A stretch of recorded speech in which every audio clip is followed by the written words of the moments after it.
Hello, everybody. This is Travis Crow with The Art of Competition.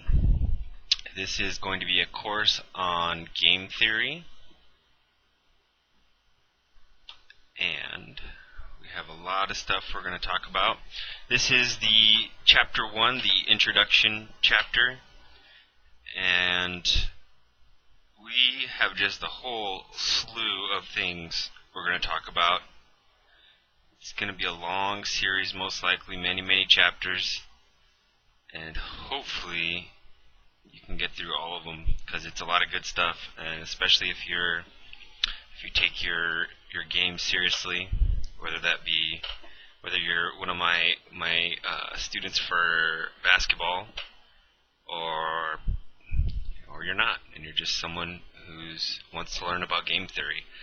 I have this. So how this started is I've been playing every game you can imagine.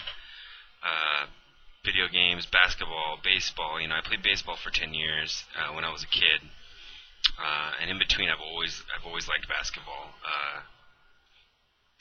Just from playing in my driveway to playing at parks or whatever. I've always loved it. I watched it, watched the hell out of it.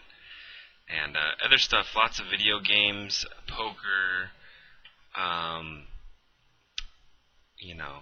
just anything competitive, board games, real-time strategy games, lots and lots of strategy games thrown in there. And, the one that's taught me the most has been poker. I've probably been playing poker for about 10 years now, maybe a little more than 10 years now. And when it comes to, poker is pure game theory. Like basketball and stuff, there's the physical aspect of it. But poker is purely mental. And me as a coach, that's all I really have to offer you is purely mental, strategic advice. So here we are. And hopefully you can take what I've learned and apply it to your everyday competition. There's not much stuff on the internet about game theory. I've looked. There's some, and it's just not much content out there. So this is right up my alley. I thought I'd give it a shot. So here I've been for the last year, or it's been about 2 years now probably. I've had this notepad I would just open up every time I thought of a good topic of game theory. And it was going to start off as a book, but I figured this would be much easier, especially since I'm no writer. And I started to write the book, and then I realized, okay, you know what, I'm just going to do all the topics. So instead of every time I thought of a topic, an interesting topic or something important to game theory, I would open up my notepad and write down. So basically, instead of writing the book, I wrote the table of contents. And here I have the table of contents, and I'm going to read to you some of the things we're going to be talking about throughout this series.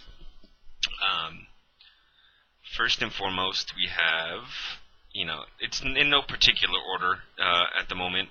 It's just, so we have momentum, variance. We talk a lot about variance. And some of these aren't just full-blown chapters, they're just subtopics of,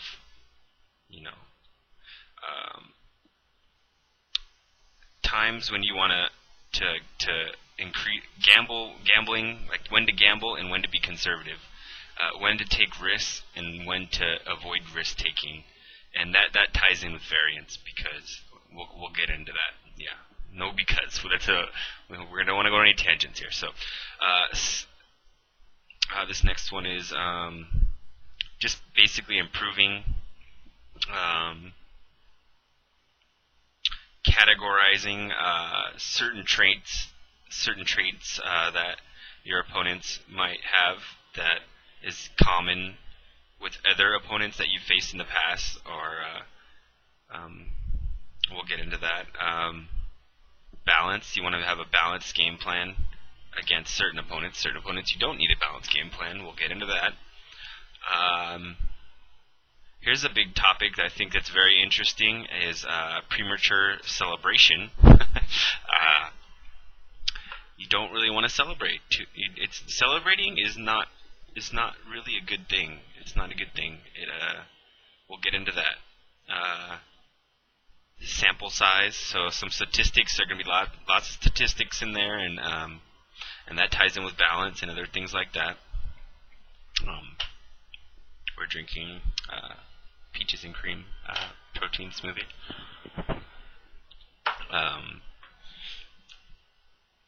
Results oriented. So something you don't want to be is, results matter, yes, but you don't want to necessarily base your strategy on your results, and we'll get in as to why later on. Emotions. We're going to be talking a lot about emotions. This is one of the biggest flaws in competition is acting with emotion, and so maybe I should have started part of this introduction by saying the two biggest things I can think of right off the top of my head. There's just so much stuff we're going to talk about. It's hard to do in any particular order. I could have sat here and organized all of it. I could have gotten a better camera. I could have done stuff like that, a better mic. But, are you here because you want to look at my pretty face, or are you here because you want to learn something? So, hopefully the aesthetics of this aren't important to you, and it's the content that matters. The two big things the major things that we're going to be talking about is you don't want to beat yourself. This is the biggest thing in competition. One of the biggest problems is, you're say it's one-on-one, whatever it is, basketball, poker, whatever. Your biggest opponent is yourself, first and foremost. You gotta fight off your emotions. If there's one thing to be competitive, and that's good, but sometimes your desire to win will make you mad when you don't win, and then you get emotional and you play like shit. So don't beat yourself. That's one of the big topics of this is don't beat yourself. And then all the branches of examples of how people beat themselves, how to cope, with these topics. So we'll get into that. The other big thing is, so it's the quote that I've been living by for the last 6 or 7 years now, and I love the quote. It's one of my favorite quotes. It is my favorite quote at this very moment, and I don't have any tattoos, but I'm going to get one, and I'm going to get this quote on me. And the quote is, "It's not how hard you can hit, it's how hard you can get hit and keep moving forward." So there's a taste of that. Awesome quote there. And that's a big part of the mentality I'd like my students to have. And we'll get into that later. Moving on to this contents, we have the long run. Not long term. We almost always want to think long term. Rarely do we want to think short term edges. We want to give ourselves the biggest edge in the long run. And we'll give most of these. I like to give examples. For me, the best way I learn is through examples. So we're going to give lots of examples. Oh, and then this is basically this is the skeleton of game theory: leveling. It's the bare bones, the white meat of game theory, and it's leveling. And leveling, we'll get into it, but leveling is, if you don't know what leveling is outwitting your opponent mentally, like being one step ahead of him, being on one level ahead of him, hence the name leveling. The next thing we have is history. So history against certain opponents who you have history with, you want to do one thing or another. You make strategic adjustments based on your history with your opponent. The next topic we have is a standard strategy. Like if it's an unknown opponent, you're going to have like a default strategy, and then you fluctuate from there. as you learn more about your opponents and his strengths and weaknesses and so forth. Maturity. At the younger levels, the best teams seem to be the ones that are mature. I had a team recently that they were all small. Well, nobody on the team was big, but I'll be damned if they weren't mature for their age, and we won a lot of games because because of their maturity. I got balance on there twice. Strengths and weaknesses, and how to hide your strengths and how to hide your weaknesses, because you kind of want to do. I mean, you don't have to hide them. Sometimes you want your opponent to know, what your strengths are and weaknesses are. Sometimes you don't. Those situations are few and far between, but usually you want to hide them. We'll talk about that. Deception, we'll talk about that. Manipulation, we'll talk about that. How to manipulate your opponent and get into his head. That ties right in with the next topic, trash talk. Sometimes I've won a lot of money by talking trash in poker, and you can really get into your opponent's head and frustrate him and throw him off his game sometimes. It's not exactly good sportsmanship, but I think there's a time and place for it. I don't like to do it, that being said, but I mean, I'm not proud about it. When I do it, I'm not proud about it. I'm not happy with myself for doing it, but I mean, hey, it's all's fair in love and war. The next topic is visualizing the path to win. So this is like seeing into the future and how things are going to play out, and anticipate how things are going to play out, and like what the path to victory looks like. So next topic is this next topic is complicated. This ties in with leveling. How one thing affects another, affects another, and a trickle down effect, and how your opponent will react, to your reaction, and it goes on forever. Hence, this is leveling. We'll get into that. Yeah. Oh, be ready for leveling, because that shit gets crazy, mind game crazy. Like, I know that he knows that I know he knows, and it goes on forever. This next one is, this next one is mannerisms. It's one of my favorite things, because I'm a poker player. You can judge a lot. You can anticipate your opponent very well if you can judge his mannerisms and stuff like that. Perceived image, so like it's how people perceive you. So if you know how someone perceives you, you can imagine what strategy they're making, and you can therefore anticipate them better. Next topic, exploitation. This is also the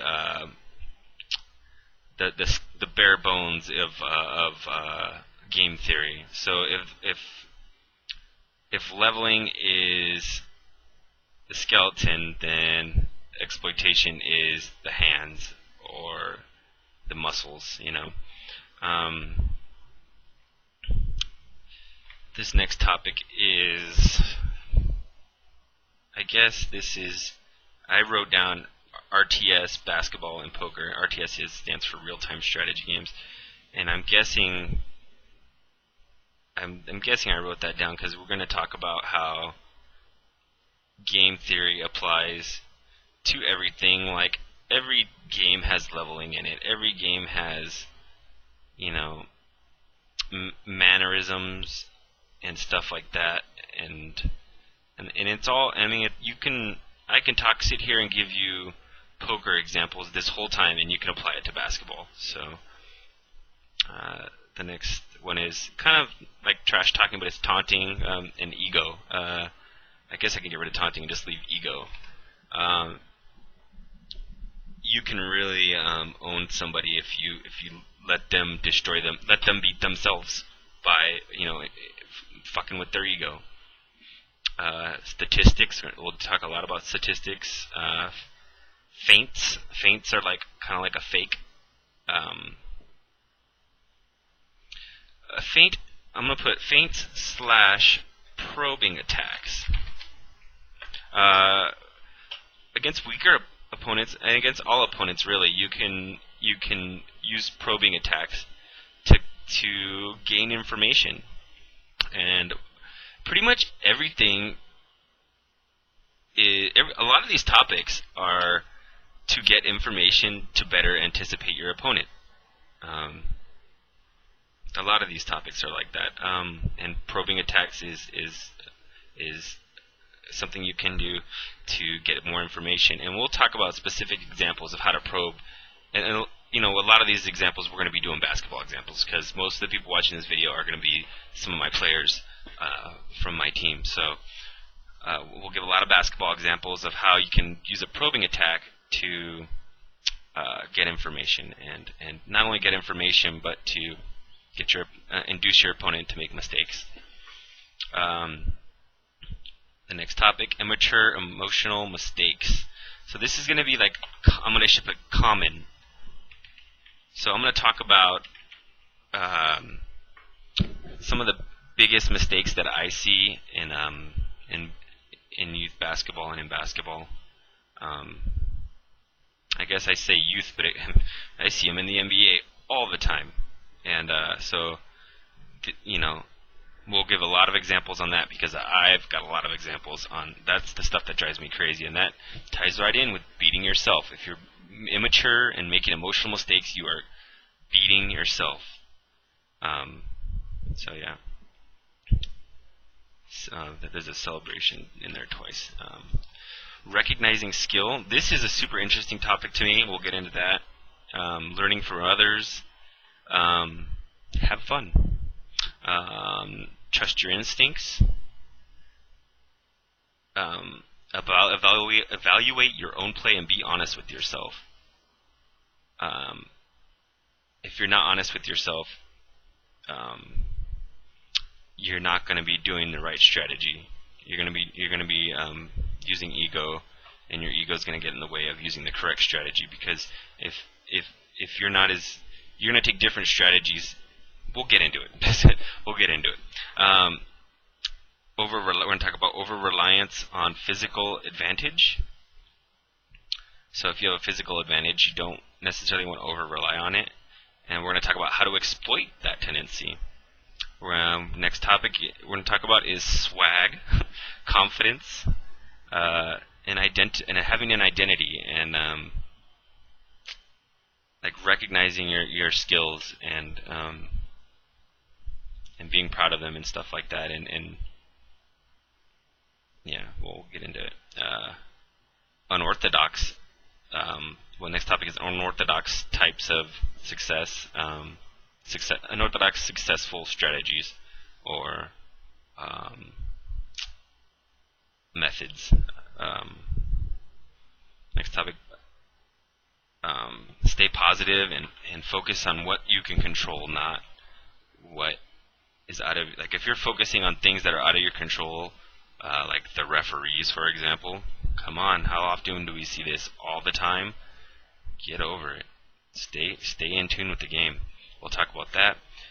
We'll talk about mental stamina is okay. This is probably the third biggest thing, and it's what separates the good players from the great players. The great players are like at their peak of mental focus the whole game, the whole competition, or at least most of it, and they're making almost no mistakes. And so when you're getting destroyed by this player, what's happening is most of the time is if you're getting destroyed by someone, what's happening most of the time is you're getting discouraged, and then now he's got you by the balls. It's over. Once you're discouraged because he's owning you, it's over. You're losing your mental focus. The second you get discouraged, boom, your mental focus, you're losing your mental focus. Once he starts beating you, keep your head up, and power through it. Don't get discouraged. You got to compete, and give him everything you got, and don't let up, and do it the whole time. Next topic is recognizing improvement in your opponent. So that's if you have history with an opponent. You got to know when he's improved and what areas he's improved in. The next topic is like the clutch, relevance and irrelevance of the clutch. Ooh, that's one of my favorite topics to talk about too. I've gotten many debates about that. Next topic is this one's we'll skip that one because that one's okay. Next topic: beat them with your mind. This is a big mistake I see. Is the people trying to beat their opponent with their body, their legs, by to outrun them or outjump them and stuff like that. We'll get into that. It's all here, baby. Short term versus long term. I think we talked about that. Or we covered that.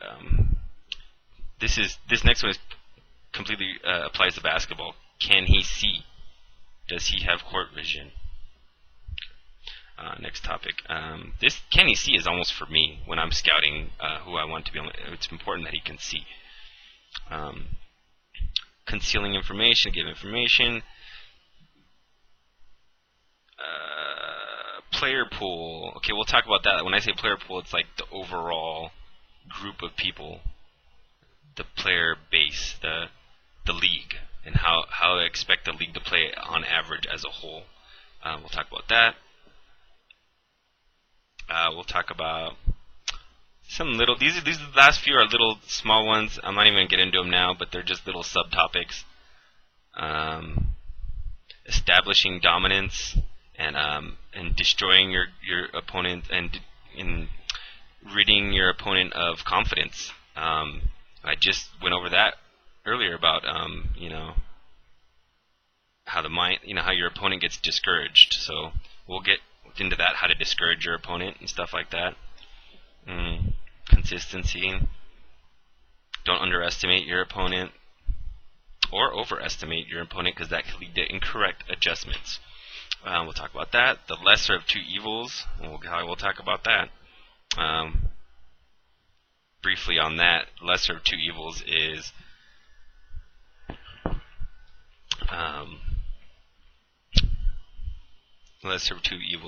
like, for example, do I want him to shoot the jump? He's really good at shooting the ball, but he's really good at driving by me. He's fast, so I'm going to have to pick one. I'm going to have to pick the lesser of those two evils. That's the lesser of two evils. We'll get into that a little bit. The honeymoon phase. Ooh, I'm going to just say one word as an example for the honeymoon phase. This is a topic that I coined. I call it the honeymoon phase. And one of the name I'll just throw out there is Jeremy Lin. Oh, yeah. Next topic. Induce your opponent to over-adjust while you stay balanced. This is just game theory, guys. These are tactics here.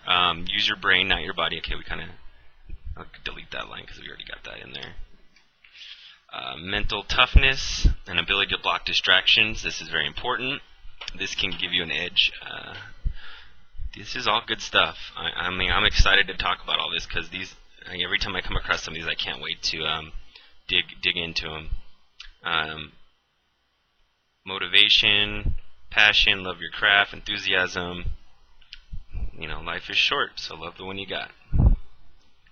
Better versus elites versus general pop. Evolution of the game. The game evolves, is constantly evolving, and you have to adjust with it. Oh man. Okay, almost done here. Things in common with greats.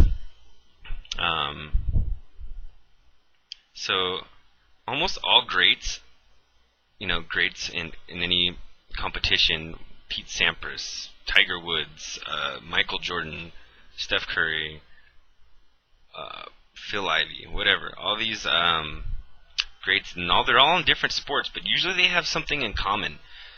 For example, one of the big things I noticed that they have in common is that they maintain focus consistently. You'd rarely see like the mental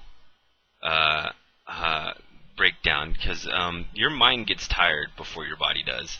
And I mean, if you can keep your mind not tired, and your opponent's mind gets tired, and he's making a mistake every once in a while, and you're not, it's a pretty big edge. Unique skill sets and qualities. the skill set importance. Some skill sets are more important than others. For example, we'll get into that. So it's a fun one to talk about. Like in basketball, the opponents in basketball, a team scores 0.55% of the time. So a little over half of the time, they're scoring. They score like 1.1 point per possession, right? So that means that offense is 55% of the game, and defense is 45% of the game. With that being said, offense is a little bit more important of a skill set. If you have a skilled offensive player and a skilled defensive player, well, if offense is 55% of the game, then that offensive player is more valuable. So skill set importance, that pretty much sums that up. If you grasp that concept, then that pretty sums that one up. If not, well, hopefully you'll understand it a little better when we dig into it. No set strategy, constantly changing versus good opponents. So against a good opponent, you have to mix it up and balance and stuff. Against other opponents, against a weaker opponent, you can just do the same thing over and over again. Example: Hadouken, Hadouken, Hadouken, Hadouken, and then some scrub, your 7-year-old brother, just like dead. Yeah. Anyways, don't beat yourself. This is don't beat yourself is on here like 10 different times because it's so important. Personality and character. We'll talk a little bit about that. Experimentation. We'll talk about that. Adversity, or never facing it. And I got a great example and a great story to tell you about that one. Again, your brain gets tired before your body's on there like 3 different times.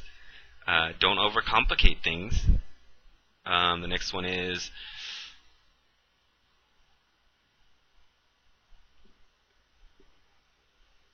and this one is about like kind of tying all your years of experience, tying it all together, and just being confident and getting in the zone and not even really thinking about anything. Just being confident because instead of thinking about, we'll get into that. We'll get into that because that one's tricky.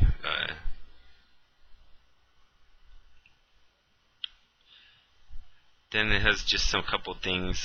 These are again a couple more tangent items, and this has to do with like training, like physical training about your core exercises.